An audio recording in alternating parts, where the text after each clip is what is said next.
Okay. Show me. Hi there guys, welcome back to the Dutch SE channel. Thank you very much for tuning in for a look at a Matek product. As you probably know, I use a lot of Matek products. If I can use Matek products for PDBs or flight controllers, I usually do. So when I saw this, the content of this bag pop up, the F722-SE, I actually ordered it without really having a purpose for it. I just wanted one. This is arguably the Rollse Royce of flight controllers slash PDBs. If you want some feature, chances are this flight controller has it. It has basically all the bells and whistles a flight controller can have. So in this video I'm going to show you around this flight controller, and the nice thing with Matek is that I don't even have to show you how to wire it up, because Matek does that themselves on their site. I feel silly even telling you this, but you probably already know. But Matek always provides schematics for all electronics they sell, which is a great service. I wish all manufacturers did that. Alright, here is our flight controller slash PDB. It is a 30.5 by 30.5 millimeter, so full size flight controller slash PDB. Over here is where you'll hook up the wires to your LiPo, of course. Current sensor, the actual flight controller chip.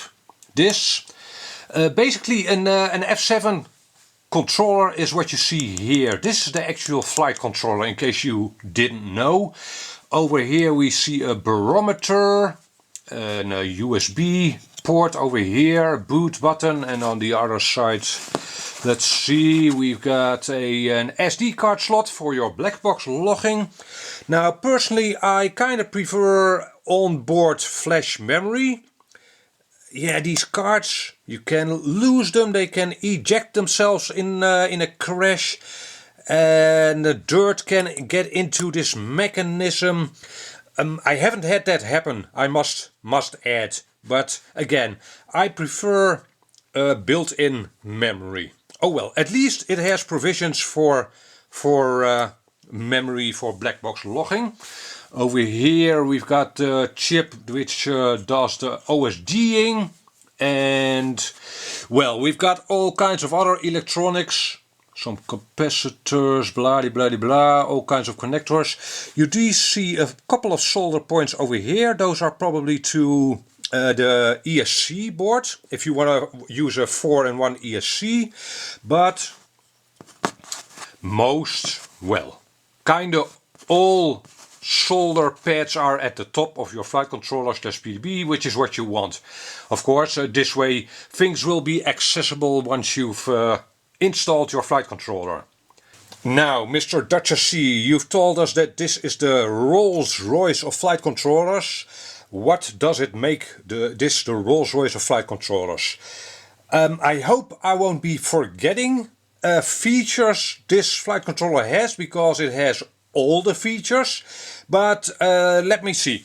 It can take up to 8S. Yeah, most PDBs at this point in time. Some bigger PDBs can take up to 12S for the larger quadcopters, of course, but for our micro quadcopters or mini quadcopters, most go up to 6S, yes, to 8S. This one can take up to 8S. The current sensor runs up to 184 amps, I think, which is quite a lot.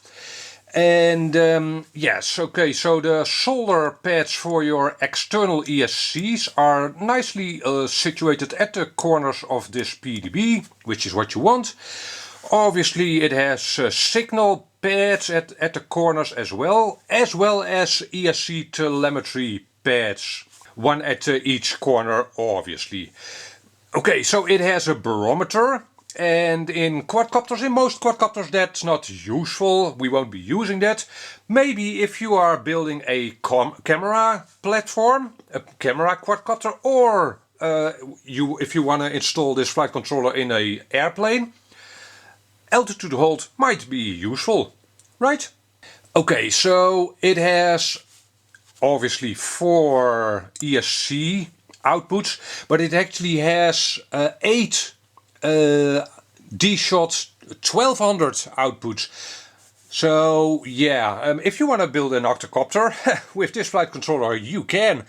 And again, most flight controllers we use have only 4 outputs. This one has 8. It also has 5 UARTs. Not 2, not 3, but 5, why not, Matek? And that's obviously luxurious. We need more UARTs all the time to control the cameras, to control smart audio. So 5 UARTs, that's very nice. Now, other than that, the flight controller does some even more unique things, like it obviously has VTX out, right? Because it has an OSD. But this one can also shut down your VTX.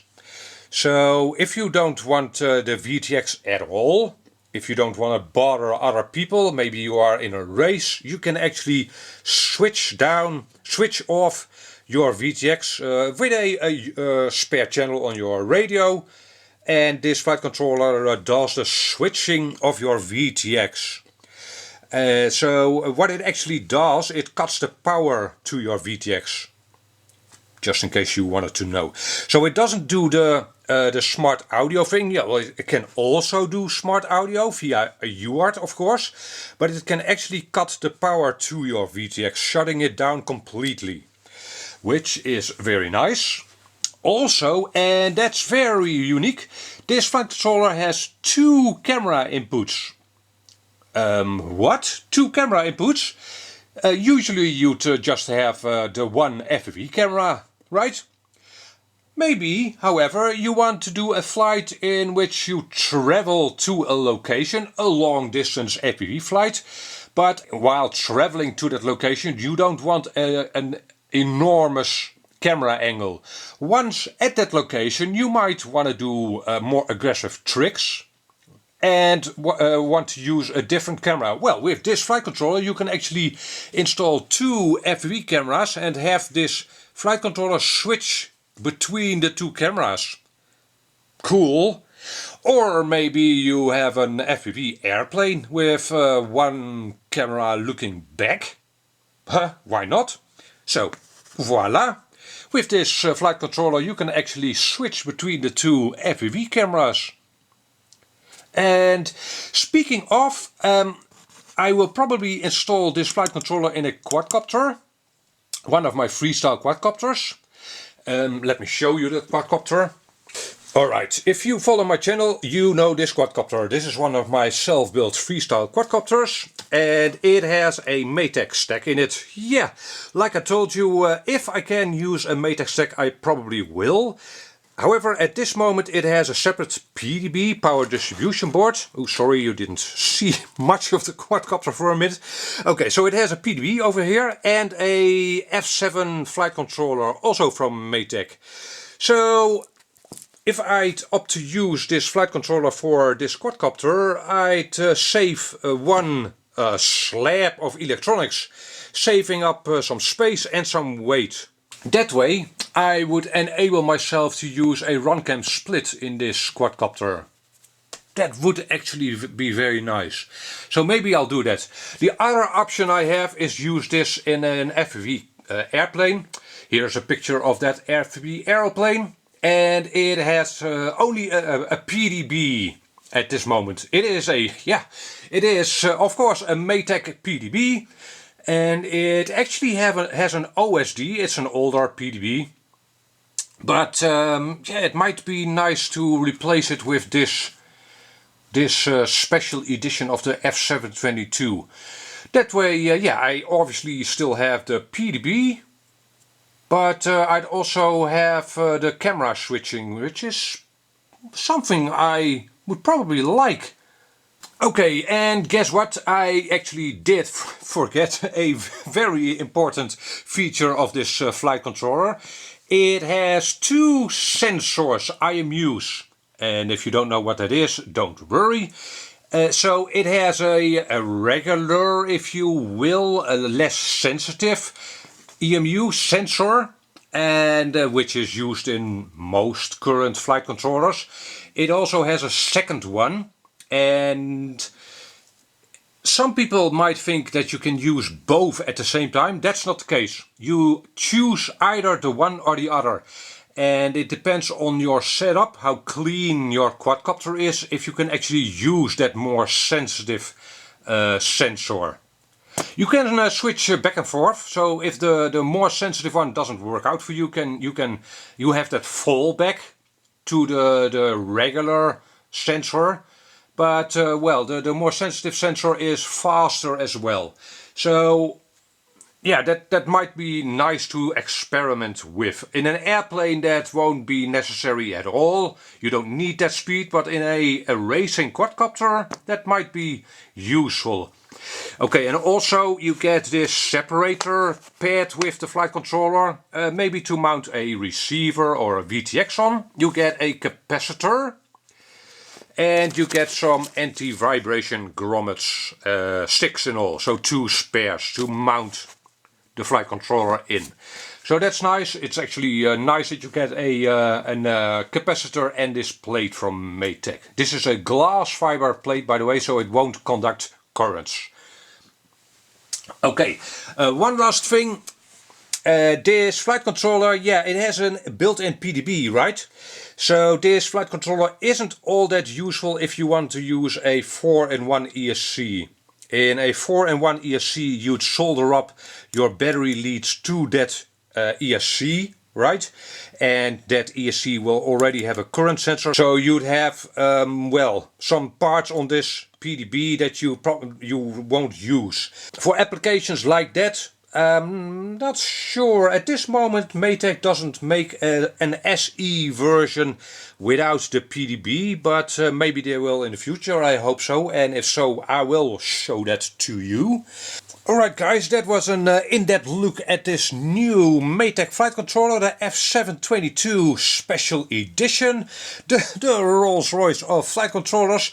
And the biggest problem I have with this flight controller is that, well, while shooting this video I came to the conclusion that I'll have to order some more. Yeah, so again, the drawback of this PDB/flight controller is that it also has a PDB. I would have liked to see this flight controller with all the features it has without the PDB as well. This is a useful flight controller. The one without the PDB would have been a very useful flight controller as well.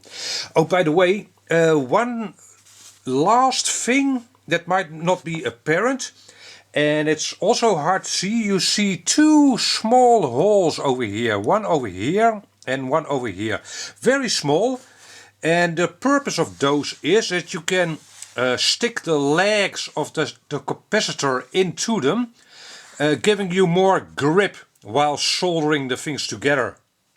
If you haven't soldered up a capacitor like this to a flight controller / PDB, yeah, you won't understand what I'm talking about, but it can be hard to get solder to stick to these legs, and by pressing those legs into those small little holes you've got some more grip, and well, it saves you from having to have 4 hands, so to speak. So handy pandy, thank you very much.